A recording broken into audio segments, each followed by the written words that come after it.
You are the only leader who can adequately respond to the worsening problems our country is confronted with today.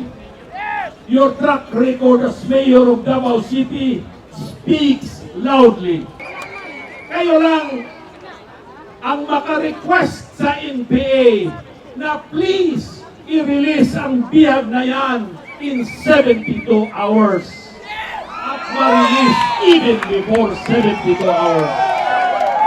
Ang mga leaders ng MNLF, MILF, o BIFF, you, Mayor, you do not want to wage war with the rebels. Ayaw mo ng gera.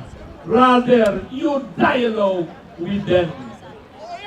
With regards corruption, no case against you regarding money can be filed in court.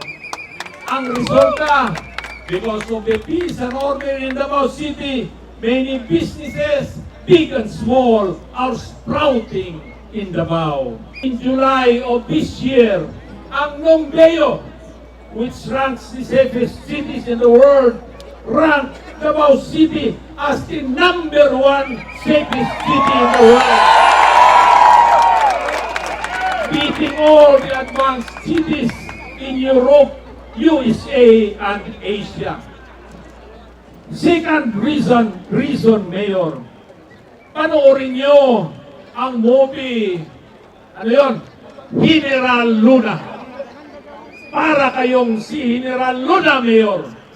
Very strong-willed, disciplinarian. Many wonder how you can impose smoking ban, liquor ban, firecracker ban, and the speed limits in Davao City. Third reason, Mayor, after Cory Aquino, you are the only presidentiable who does not seek the presidency. Many people appeal to you. Others beg, some even on bended knees. Nagaluhod. And others umiiyak na nagmamakaawa na tumakbo kayo sa pagka-presidente. Marami ang gustong umiyak para tatakbo ka lang, Mayor.